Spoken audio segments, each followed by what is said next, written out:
Dawn in a prehistoric world held its own quiet wonder. The first light of the sun began to climb above jagged rocks. Mist hung heavy in narrow valleys. Great mountains stood silent all around. Wild animals moved softly through grass and shadows. This was their ancient home, a world of stark beauty and constant watchfulness. Inside a shallow cave or beneath a rock ledge, early humans stirred before full daylight. A small fire glowed against cool stone. Smoke drifted over damp earth. The scent of pine and distant bird calls filled the morning air. Every sound and smell carried meaning, a warning of danger or a promise of food. These were people of sharp senses and careful minds. They lived in small groups where survival depended on reading the land and each other. As the sun rose, their thoughts turned to the day ahead. What worries, plans, and stories shaped their minds before the first hunt began? In the minutes ahead, we will explore their daily reflections, the hopes and fears they carried, and the moments of calm that balanced every choice in a world without certainty. Before moving, they stilled their bodies and cleared their minds. In the dim light, every breath felt loud. They sat on soft grass or leaned against cool rock. Their eyes drifted over the land as if seeing it for the first time. The day had not yet begun, but their senses were already alert. They scanned the ground for footprints and the sky for clouds. A fresh hoof print in damp soil might mean a deer had passed through overnight. Tiny depressions in mud could hint at rabbits foraging nearby. Above, pale shapes in the sky warned of rain that might flood low valleys or send winds that scattered scent. Each small sign spoke volumes about the world they faced. Worries about rain or wind shaped their first thoughts. If storms came, they could lose an entire day of hunting and gathering. If wind blew from the wrong direction, their scent would travel to prey long before they could get close. They feared thunder in the distance that might fade into calm or grow into a downpour. They remembered past mornings when soggy ground swallowed traps and soaked fires. They also held hope in those first moments. Sunlight breaking through clouds promised warmth and drying embers. A clear sky meant spears could fly true. A gentle breeze carried fresh water to nearby creeks. When the first light of dawn touched treetops, they felt connected to the land that fed them. In those quiet minutes before any step was taken, they prepared mentally for what lay ahead. They imagined crossing open plains or slipping through underbrush. They replayed strategies in their minds and shared silent glances with hunting partners. Thoughts at dawn set the tone for every action that followed. What plans did they make to keep themselves safe and fed as the day went on? Once their minds were clear, they turned to practical planning. They thought about where to find water and firewood. A bubbling stream offered fresh water for drinking and cooking. Nearby clusters of dry wood provided fuel for fires that kept them warm and cooked meat until it was tender. They chose safe paths that avoided cliffs or deep mud. Steep slopes might yield good vantage points, but could be slippery when wet. Soft ground near riverbanks could swallow a foot and trap a lone traveler. They looked for firm earth underfoot and trees that marked stable soil. They weighed risks, stay close to camp or venture farther for game. Staying near home meant easy access to shelter and supplies, but smaller prey. Traveling into unknown territory could lead to larger herds of deer or wild goats, but meant facing new dangers and losing familiar landmarks. They thought about the angle of the sun and the direction of the wind. They planned to travel with the wind at their back, so their scent did not give them away. They set waypoints by marking broken branches or stacking small stones. These signs guided them back in case they became disoriented. They planned their meals around the day's work. Breakfast might be a handful of nuts and dried berries.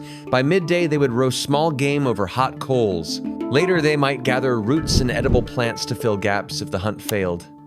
They also made backup plans. If rain made hunting impossible, they would gather firewood and repair tools.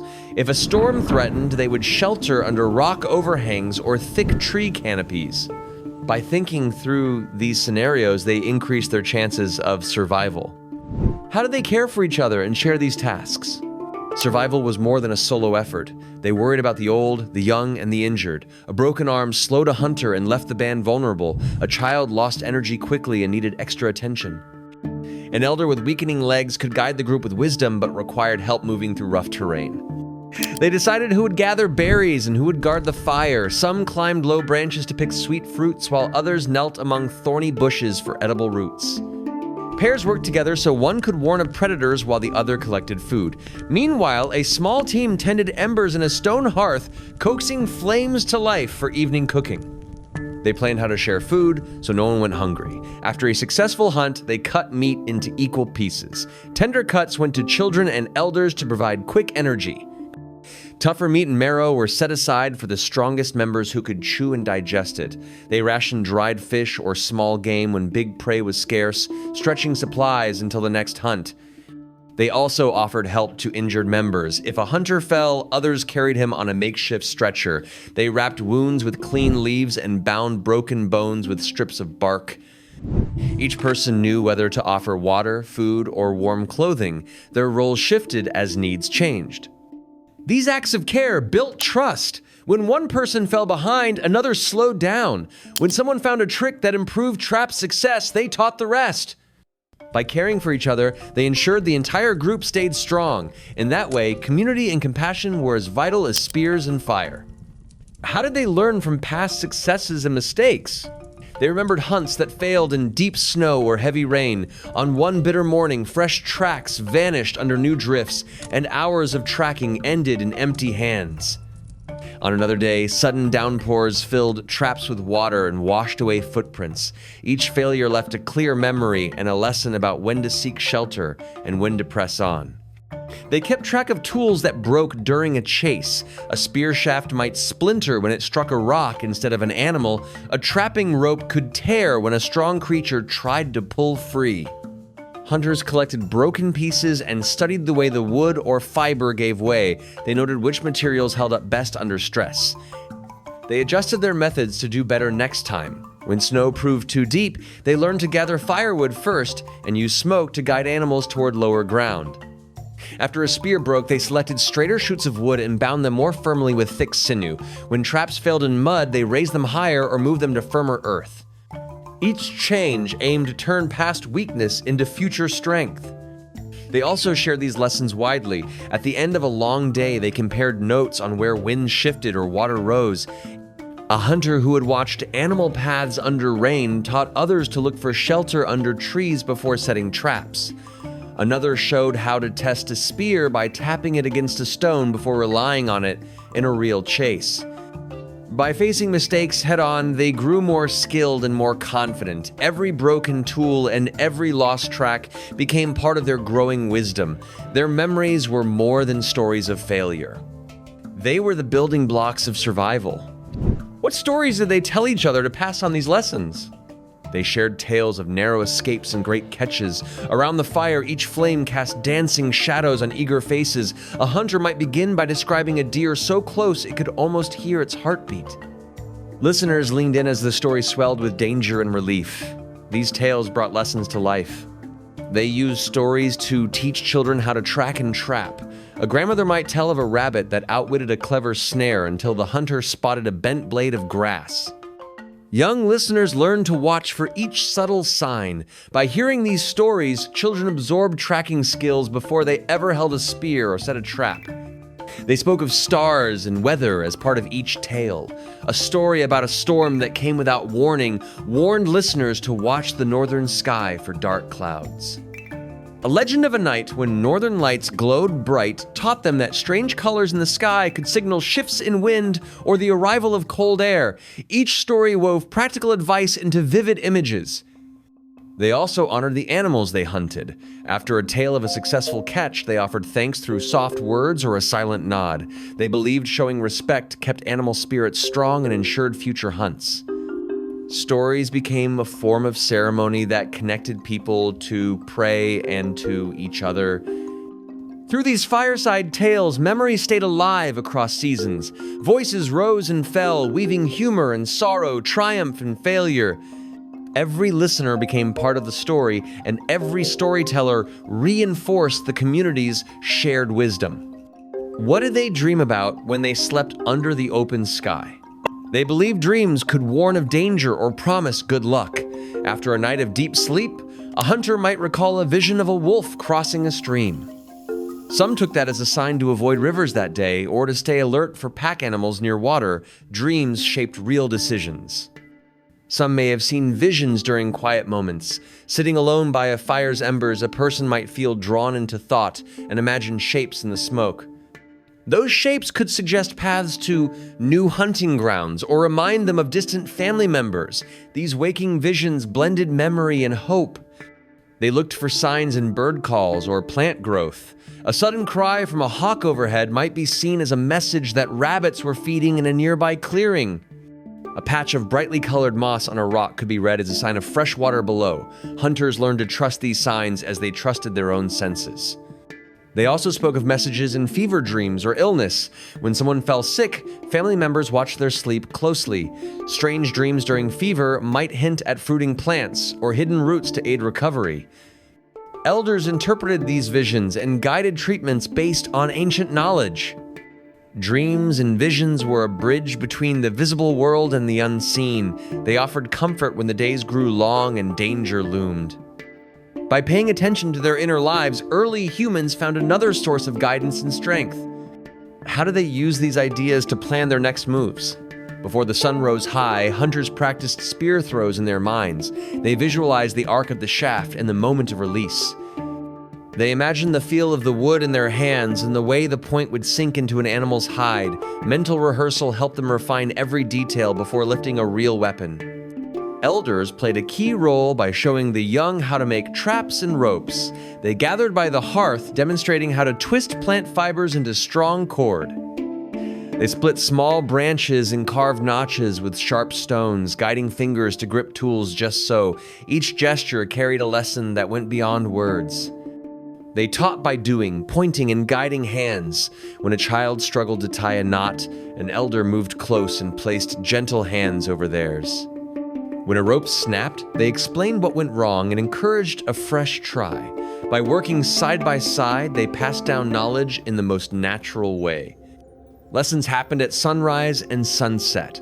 A hunter might pause during a tracking session to explain why a branch snapped a certain way. By evening, the same hunter would demonstrate how to set a snare along a well-worn trail. Learning was woven into every action of the day, never limited to formal instruction. They also created simple tests to measure progress. A young apprentice might be asked to throw a miniature spear at a target carved from soft wood. Another might weave a short length of rope and hang a small weight to see if it held. Success meant praise and a new challenge. Failure meant feedback and a chance to improve. Through planning and teaching, every member of the band grew stronger and more skilled. Knowledge did not vanish with each elder's passing. It lived on in the hands and minds of new learners who would one day guide the next generation. How did children learn these skills through play? Children learned the ways of the hunt long before they held real spears. They picked up small sticks and pretended they were wooden shafts tipped with stone. One stick became a spear, another a digging tool. With bright eyes, they copied the arm movements of elders, practicing the stance of a throw and the angle of a strike. They raced each other across clearings to build quick feet and soft steps. 2 or 3 might chase one another around trees, learning how to move without making noise. Sometimes they crept through tall grass, trying not to snap a single blade. These games felt like play, but they taught vital skills in speed, stealth, and balance. In camp, they set up mock hunting scenes. A fallen log became a charging boar. A pile of leaves became a hiding rabbit. Children worked in teams, one child making the noise of an animal while another lay in wait. Laughter rang out as pretend hunts ended in imagined triumphs and playful tumbles. Each fall became a lesson in getting back up and trying again. Play was never wasted time. When a young hunter fell or lost a race, they learned where to place their feet. When a pretend spear missed its mark, they adjusted their aim. Elders watched and offered gentle tips, pointing out ways to improve. In this way, every game turned into hands-on training without the risk of real danger. Through imitation and play, the next generation absorbed the community's wisdom. They practiced reading the land and moving within it. They tested tools and refined their own methods. When the day came for a real hunt, they stepped forward with confidence built on years of simple games. When did they pause to reflect or rest? Amid the rush of daily tasks, they found moments to pause. In deep caves, they painted animals on smooth walls. A bison in red ochre caught mid-charge, or a herd of deer in charcoal spoke of hunts both past and hoped for. In each stroke, they captured the power of the wild and the lessons it taught. They held small rituals around smoldering embers at day's end. With soft words or silent bows, they honored the animals that fed them. Smoke curled upward as they offered thanks. The heat of glowing coals warmed tired bodies and soothed aching limbs. They found peace in shared silence before dawn. Huddled near firelight, they let their thoughts drift. In those quiet hours, they felt part of something larger than themselves. Listening to the crackle of embers and the whisper of wind, they gathered strength for the day ahead. Sometimes they sang gentle songs learned from elders. A single voice rose and others joined in soft harmony.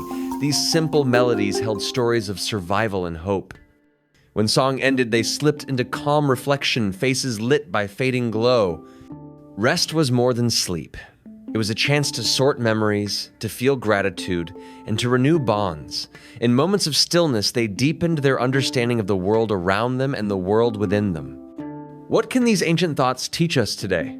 Our ancient ancestors thought with purpose and care. Their minds were shaped by real need, hunger, danger, and the well-being of their group. They planned, they learned, and they shared just as we do now. They balanced fear and hope in equal measure. Fear kept them safe when cliffs loomed or storms threatened.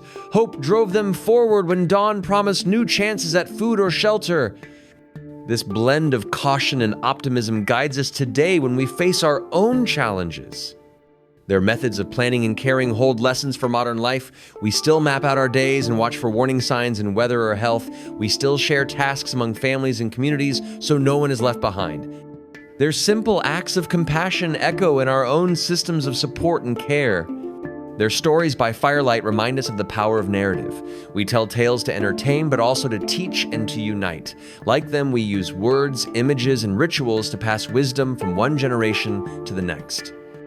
By looking into their daily thinking, we see that our minds carry the same mix of survival, instinct, creativity, and community spirit. Their resilience inspires us to face uncertainty with skill and grace. Their cooperation reminds us that no one thrives alone. Their ancient thoughts live on in our own. From how we plan our morning routine to how we rest at night, their blend of survival strategies, storytelling, and shared care has guided humans for millions of years. Their minds shaped our minds, and their legacy continues in every step we take.